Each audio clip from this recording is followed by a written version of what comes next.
우리의 가정이 살아내는, 가정을 든든히 세워가는 힘이 어디서 올까요? 우리의 가정들에 주어지는 아름다운 힘의 원천은 엄마 아빠가 벌어오는 돈 봉투에 있지 않습니다. 그렇다고 가족들이 가지고 있는 어떤 사회적인 신분과 직위와 명예에서 오는 것도 아닙니다. 가정을 아름답게 세워가는 강력한 힘은 다름 아닌 가족 간의 한없는 사랑하는 마음입니다. 이 사랑하는 마음이 가정을 지탱해 주는 거예요. 가난해도, 병들어도, 늙어도, 어렵고 힘겨워도 가정을 유지할 수 있는 힘은 사랑밖에 없어요. 그렇죠? 그래서 가정이 사랑으로 충만해야 행복한 거예요. 가정에서 사랑을 느낄 수가 없고 가정에서 사랑을 얻을 수 없다면 방황하게 되어 있습니다. 자녀들도 방황하게 되고 부부도 방황하게 되어 있습니다. 그렇기 때문에 가정을 온전하게 지켜내는 그러한 강력한 힘은 서로를 사랑해주는 따뜻한 그 귀한 에너지라 믿습니다. 그런데 주님께서는 교회를 교회되게 하는, 교회를 교회답게 움직이게 하는 힘의 원천을 사랑으로 규정해 주고 계신 거예요.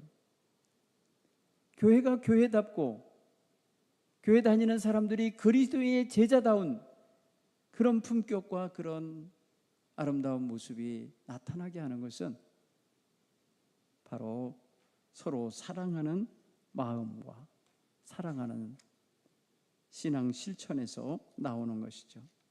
오늘 예수님께서는 교회를 교회답게 움직이게 하는 귀한 근본적인 힘으로서 사랑을 계명으로 만들어 주십니다.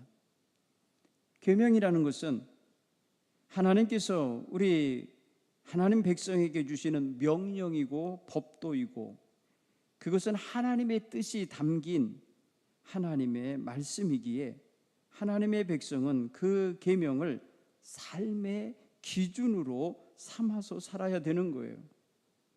그래서 구약 성경에는 하나님의 백성이 반드시 지켜가야 될 율법이 있어요. 그 율법을 대표하는 근간은 바로 십계명이에요. 그래서 거기에 10개의 계명이라 하여서 십계명이라 하는데 거기에는 도덕적이고 사회적이고 종교적인 규율이 담겨 있습니다. 곧 우리 하나님의 백성이 살아가는 삶의 내용이 거기 고스란히 다 담겨 있다는 거예요. 그래서 이 말씀은 지켜도 되고 안 지켜도 되고 많은 그 옵션이 아니에요. 선택의 문제가 아니고 필수입니다. 하나님 백성은 누구나 다 이 말씀대로 살아야 되는 거거든요. 그것이 바로 하나님이 그 백성에게 주신 계명이 지니고 있는 권위와 힘인 거예요. 예수님은 그런데 이 율법 외에 율법을 초월하는, 율법을 총괄하는 율법의 모든 것을 다 담아내는 새 계명을 주시는데 바로 그것이 사랑의 계명이에요. 예수님은 율법과 선지자의 대강령이라 하면서 요약해 내신 율법의 정신 그리고 예언자들의 선포하신 말씀의 중심 내용 그게 뭐냐? 하나님 사랑, 이웃 사랑이라고 뽑아내셨어요. 그렇죠? 이보다 더 큰 법이 없다고 하시면서 가장 큰 율법이 뭐냐고 묻는 율법학자에게 이렇게 일갈하신 거예요. 성경 66권을 아주 간략하게 정리해내신 것이 내 마음과 뜻과 힘과 목숨을 다하여 주 너희 하나님을 사랑하라. 둘째는 이것이니 내 이웃을 내 자신과 같이 내 몸같이 사랑하라 라고 하신 말씀으로 정리해내셨잖아요. 그 내 이웃을 내 몸같이 사랑하라는 율법의 내용에서 또 예수님께서는 뭐냐? 이것이 누구에게 일방적으로만 위에서 아래로만 흐르는 것이 아니라 뭐예요? 서로 사랑하라는 걸로 바꿔놓으셨어요. 서로 사랑하라. 사랑은 일방적으로 주는 사람이 있고 일방적으로 받는 사람만 있어서는 안 되는 거예요. 사랑은 서로 나누는, 서로에게 베풀고 서로에게 공급해야 될 아주 중요한 에너지인 것입니다. 부모들이 말입니다, 자식들을 위해서 한없이 에너지를 공급하는 것을 당연시하고 당연히 여기면서 아까워하지 아니하시고 힘들어하지 아니하시며 하시거든요. 그러면 이 사랑에 대한 응답으로서 또 상대적으로 자녀들 또한 부모님께 할 수만 있으면 자기 힘을 다하여 사랑으로 공경하고 섬겨드리는 생활을 해야 하는 게 맞아요. 이게 균형이 안 맞으면 서운해합니다. 여러분, 어른들이 여러분에게 서운하게 여기면 내가 사랑을 덜 드렸구나 이렇게 여기셔야 돼. 결코 사랑 많이 하는데 서운해하시지 않아요. 사랑을 많이 이제 돌려드려야 돼요. 받았으니까 돌려드려야 돼요. 그런 면에서 생각하면 우리는 우리 자신을 주님의 계명 안에서 비추어 볼 수가 있어요. 우리 자신과 우리 자신의 가정과 우리가 섬기는 교회, 이 공동체를 한번 다 살펴봐야 돼요. 우리는 이 세 계명에 어울리게 살고 있나? 하나님의 백성은 하나님과의 언약 관계 속에 있거든요. 그래서 이 언약 속에 있는 하나님의 백성은 하나님과의 관계를 거룩한 삶의 모습으로 유지해야 되는 거예요. 하나님과의 관계를 하는 형식이 거룩함이에요. 그렇죠? 거룩함으로 우리가 예배하고, 거룩한 마음으로 기도하고, 거룩한 마음으로 우리가 하나님의 말씀을 따라서 삶의 현장에서 실천하고 사는 거예요. 그리고 우리는 거룩한 마음으로 하나님 앞에 우리의 사랑을 보여드려야 돼요. 공급한다고 그래 좀 그렇고, 하나님께 사랑의 헌신을 해야 되는 거예요. 이게 바로 하나님과의 관계 유지하는 삶의 양식이에요. 틀이에요, 이게. 신약 성경에서도 우리는 예수님께서 말씀하신 이 세 계명이라는 것을 바탕으로 하나님을 섬기는 것이나 이웃을 대하는 것이나 다 적용해야 되는 거예요.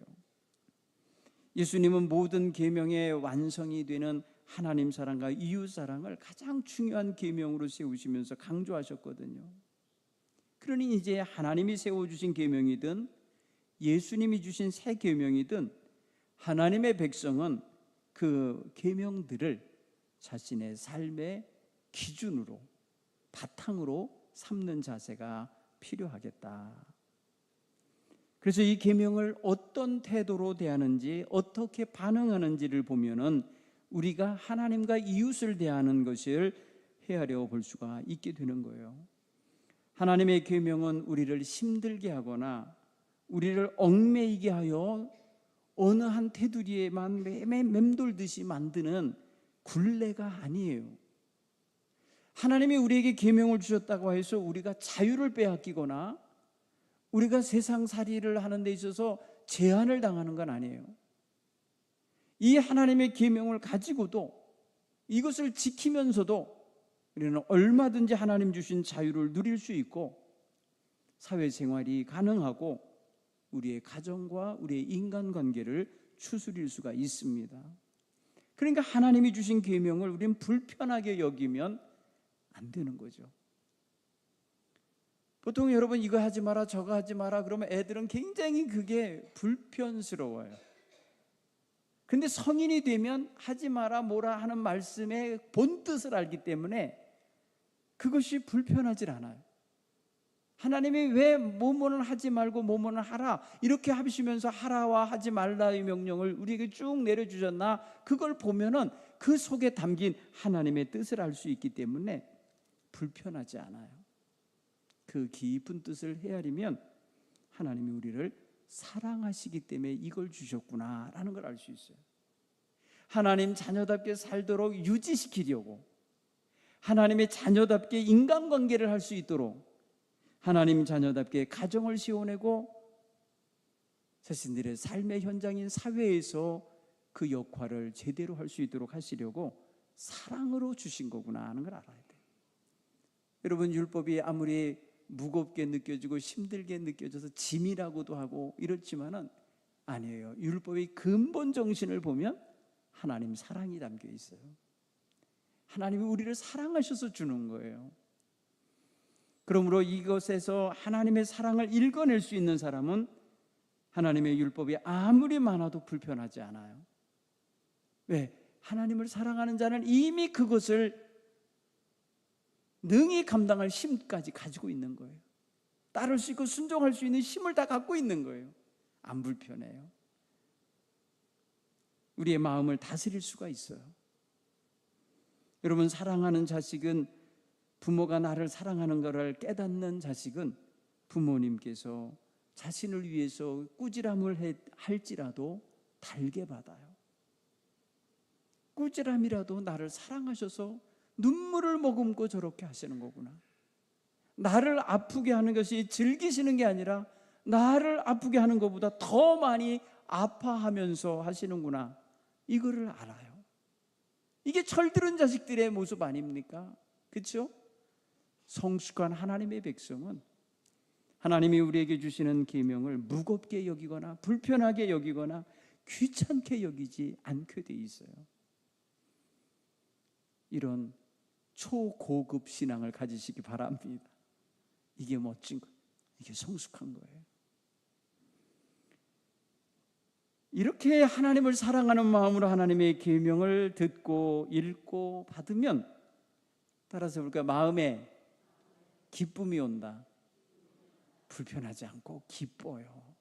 왜? 하나님의 그 깊은 사랑을 깨달았고 나를 귀히 여기셔서 주시는 말씀이구나. 내게 흠이 되지 않고 내가 여러 세상거리에 물들지 않고 나로 하여금 세상 것에 휩쓸려 상하지 않게 하시려고 나를 보호하고 계신 거구나, 이걸 알기 때문에 하나님이 주신 계명이 무겁게 여기는 게 아니라 기쁘게, 너무나 즐겁게 감당할 수 있는 거예요. 그래서 예수님께서도 그 율법이 너희에게 무거운 짐이 아니라 아주 가볍고 아주 기쁜 거예요. 우리의 마음속에 그것을 알게 해 주십니다. 요한일서 5장 3절에 말씀하기를 하나님을 사랑하는 것은 이것이니 우리가 그의 계명을 지키는 것이라. 그의 계명들은 무거운 것이 아니로다, 이렇게 말씀하셔요. 요한 사도도 깨달은 거예요.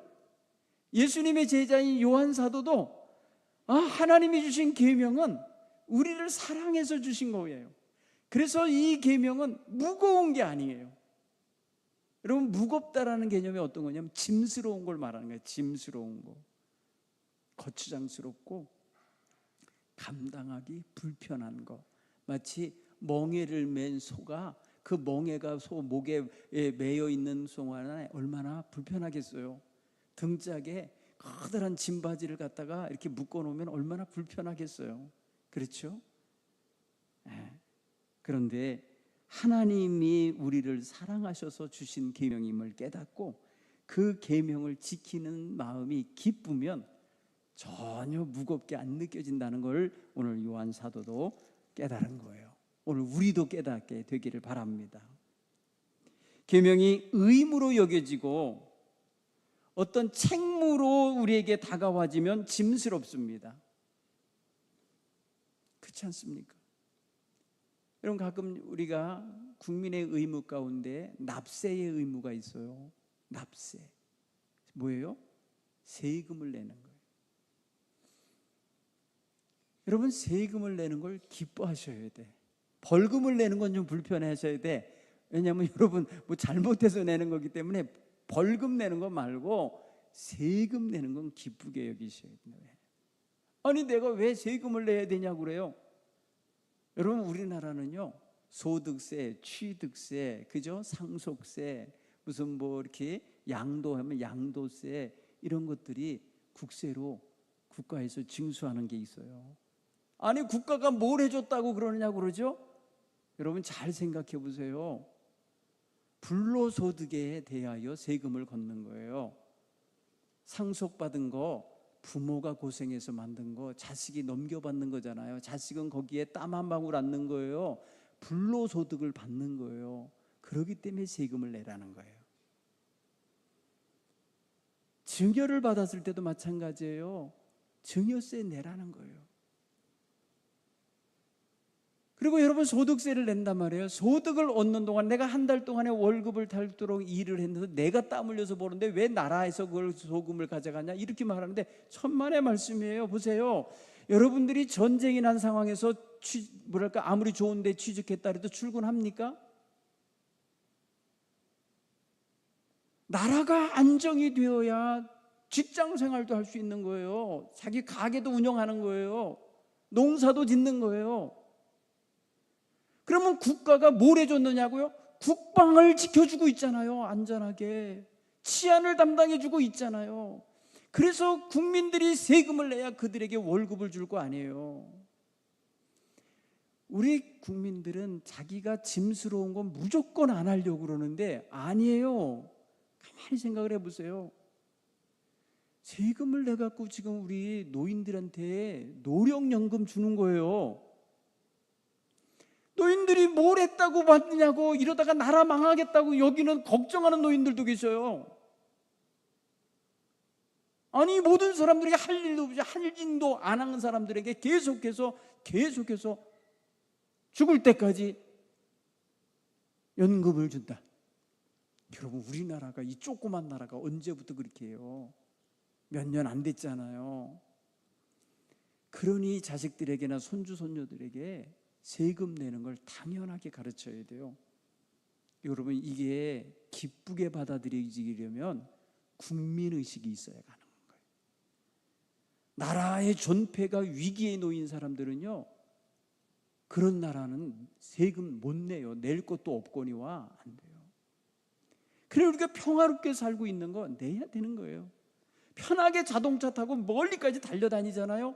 이 도로 놓느라고 말입니다. 많은 돈 들어갔기 때문에 톨게이트에서 돈도 걷는 거고요. 터널 지나갈 때 돈 내는 거고요. 그러는 거예요. 여러분, 운전하고 다닐 때 자동차에 기름 넣잖아요. 유류세가 왜 나가겠어요? 멀리 딴 나라부터 기름을 가져와야 돼요. 그 바다를 거쳐서 그냥 그 해적들의 그런 위기를 거치면서 와야 되는 거예요. 배달료예요, 사실은. 다 생각해 보세요. 이게 그냥 강제로 돈 뺏는 거 아니라는 걸 알 수 있을 거예요. 우리는 이런 것에서 짐스러워하면은 국민 도리 못해요. 성숙한 국민은 이걸 잘하는 차원에서. 그런데 우리는 받는 거에 익숙하고 가지는 거에만 익숙한 어린아이 같은 사람들은 사랑하는 거 못해요. 받기만을, 사랑받기만을 원하지. 이게 다 한 가지로 통하는 거라니까요. 국민의 의무를 감당하는 것도 다 나라 사랑해야 하는 거예요.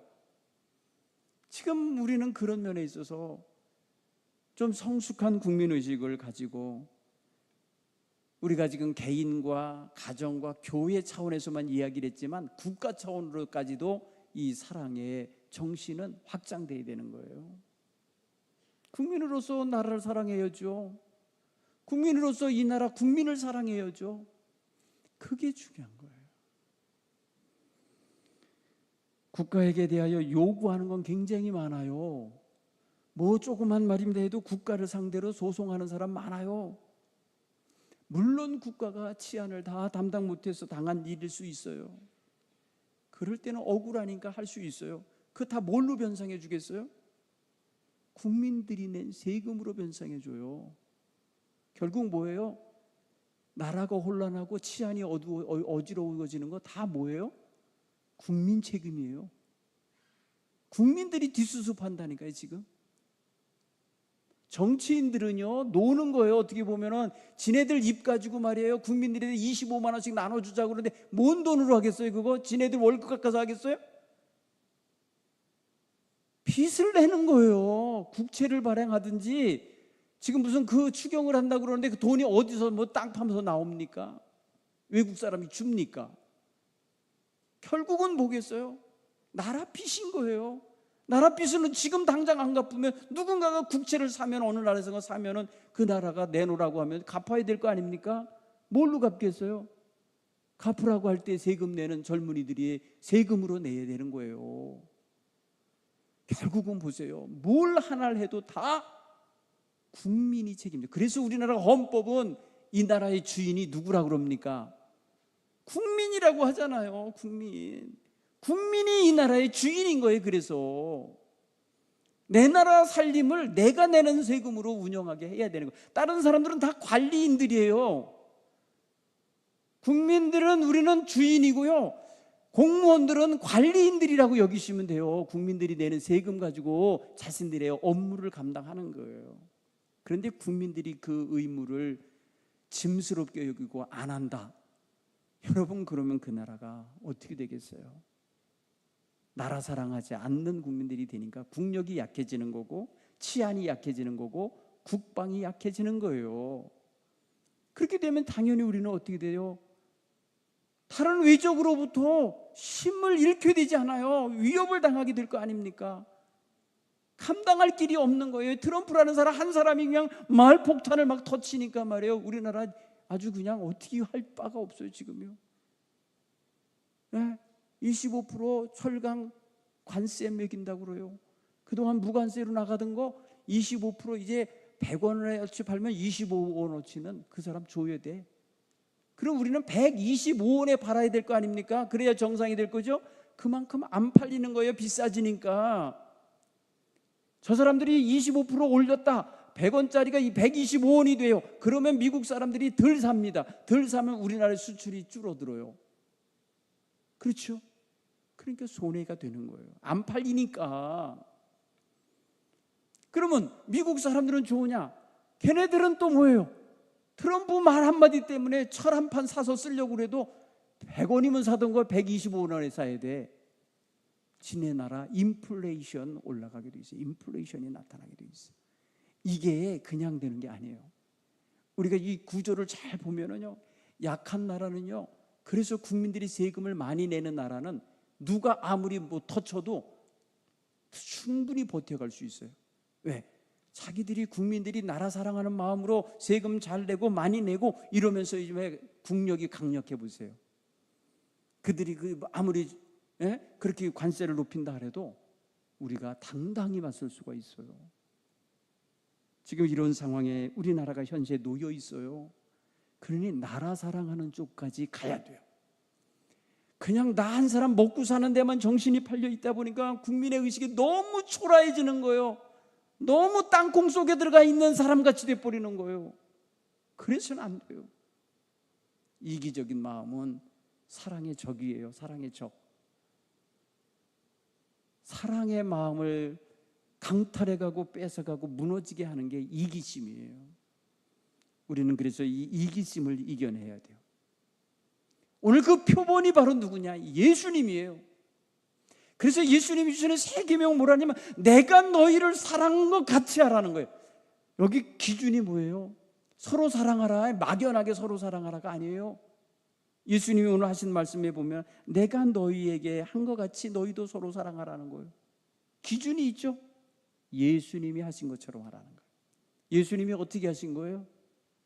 우리가 대표적으로 한번 한바탕에 이루고 가셨지만은 십자가에서 자기의 생명을 내어주신 거 아닙니까?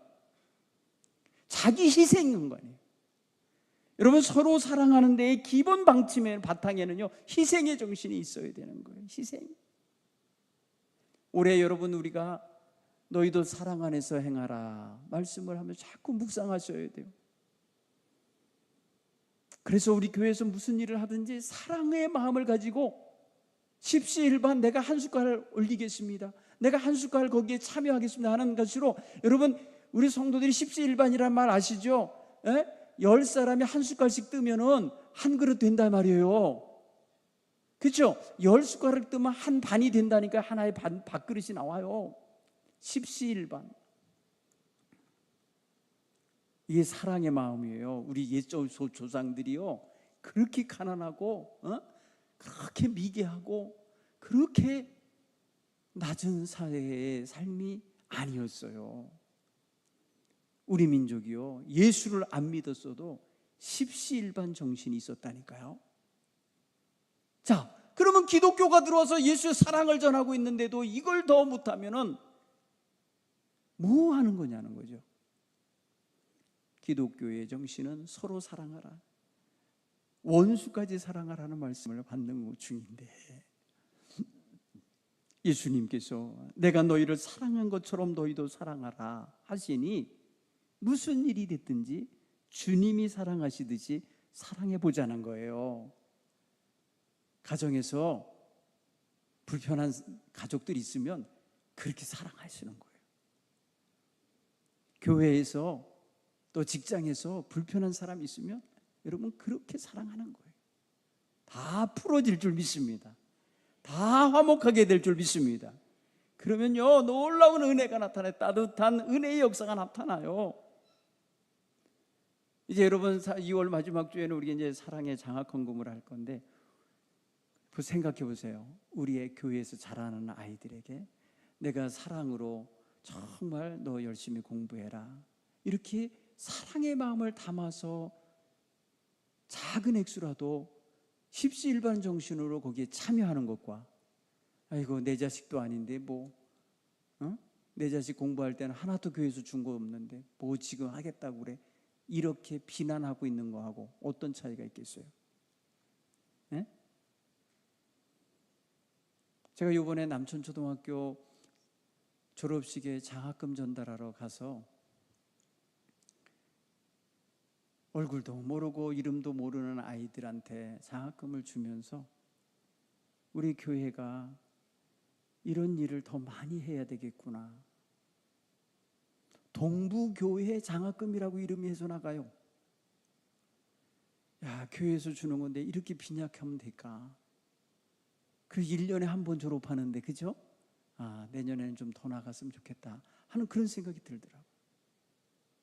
여러분, 사랑의 마음을 가지면 내가 조금 부족해도, 내가 조금은 내 처지가 다 뒷받침이 안 될지라도 최선을 다하는 마음을 갖게 될 줄 믿습니다.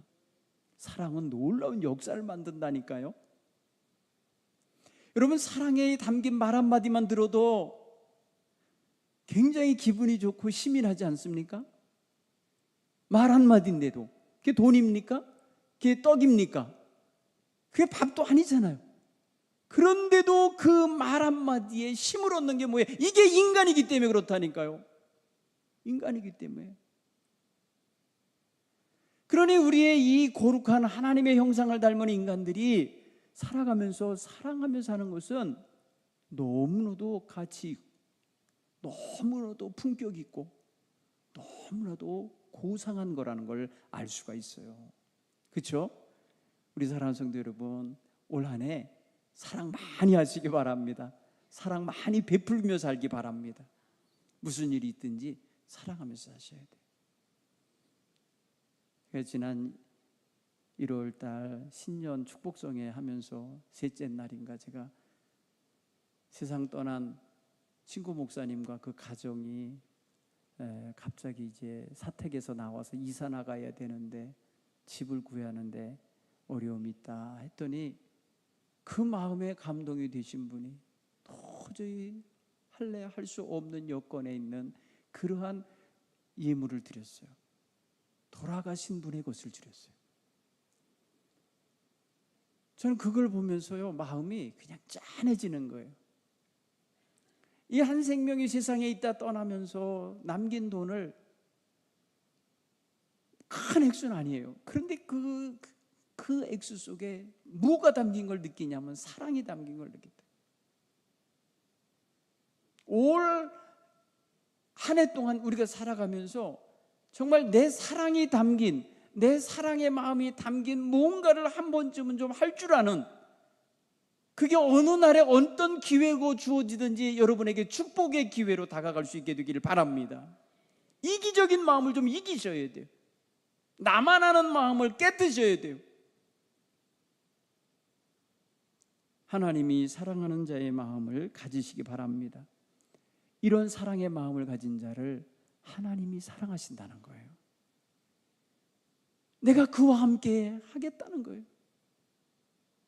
그리고 그렇게 행하는 것이 곧 나의 뜻을 행하는 것이요, 하나님의 율법을 완성하는 것이라고 보시는 거예요.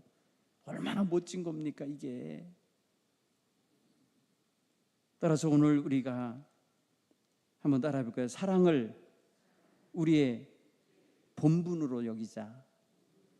본분, 우리에게 주어진 본분으로 삼자 이거예요. 그래서 이 사랑을 통해서 우리가 예수 믿는 사람임이 증거되고 드러나고 확인될 수 있게 살아가자는 거예요.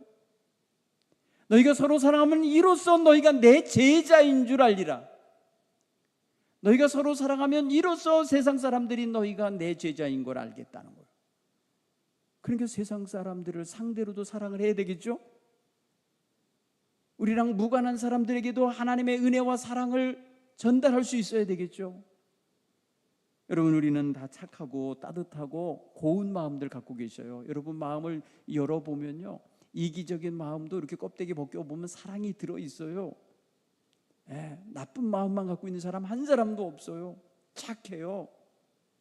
정말 다른 사람이 고통당하는 거 보면 함께 울어줄 수 있는 마음이 있으세요. 그게 너무나도 삶이 각박하여서, 너무나도 삶이 분주하여서, 너무나도 삶이 나의 중심으로 살다 보면서 그게 가려져 있을 뿐이지 없는 게 아니에요. 그래서 올 한 해는 그걸 찾아내자는 거예요.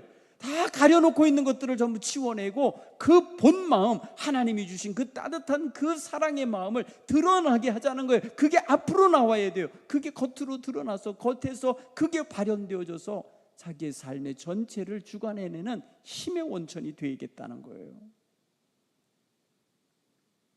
무엇을 하든지 모든 일을 주 안에서 사랑으로 행하라는 말씀, 이거 오늘 우리에게 꼭 필요한 말씀입니다.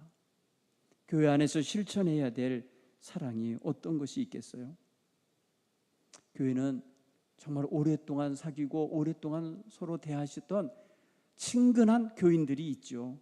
그럼에도 불구하고 그 속에는 용서 못하고 허물 드러내고 죄를 지적하는 이런 손가락질도 있어요. 이런 게 다 사라져야 돼요. 다 품어주고 용서하고 이해하고 다시금 재기하도록, 그래서 그의 달란트와 그에게 주어진 놀라운 섭리를 하나님께서 발현해내시도록 그렇게 만들어줘야 돼요. 그게 예수님이 말씀하신 서로 사랑하라는 말씀의 내용 아니겠어요? 이 감정적으로 에로틱하게 사랑하라는 뜻이 아니에요.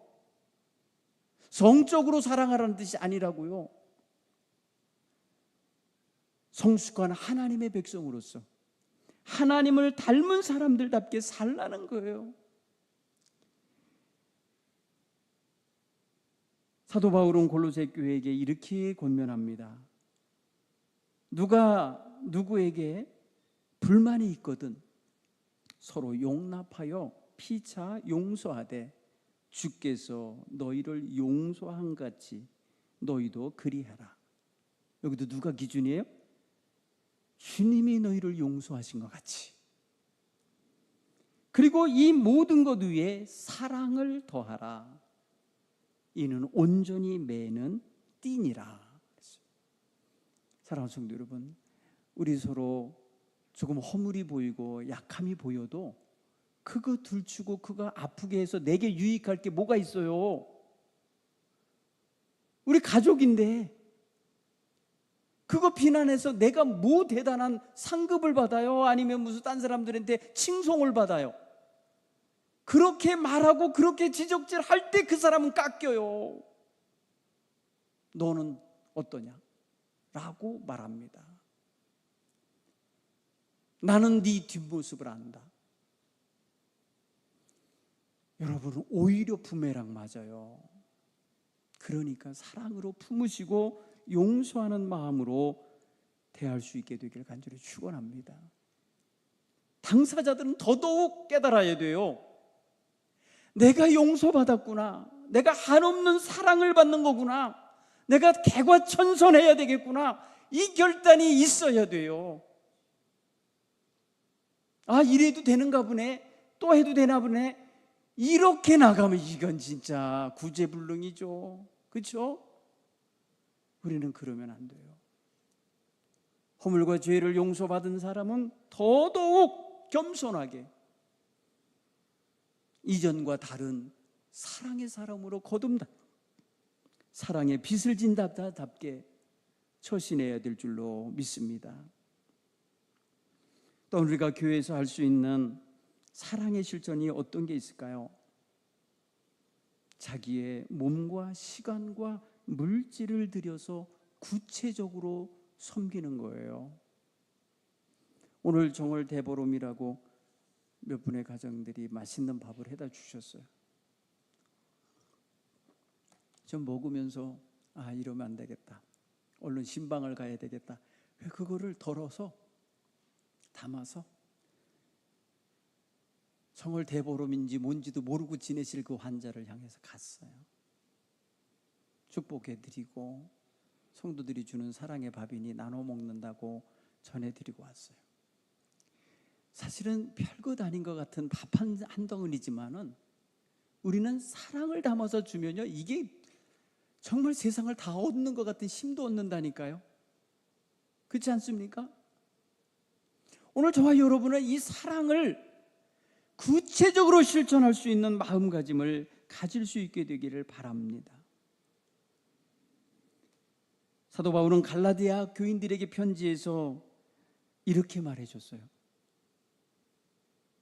한번 따라 제가 오직 사랑으로 서로 종노릇하라. 갈라디아서 5장 13절에 이렇게 말해준 거예요. 오직 사랑으로 너희는 서로 종노릇하라. 종이 어떤 거예요? 종의 생활이 뭐예요? 말 그대로 섬김에 특화된 존재잖아요. 그렇죠? 섬김에 특화된 존재들이 종이야. 그런데 그게 사랑으로 서로 할 때에 이게 놀라운 힘을 발휘하는 겁니다.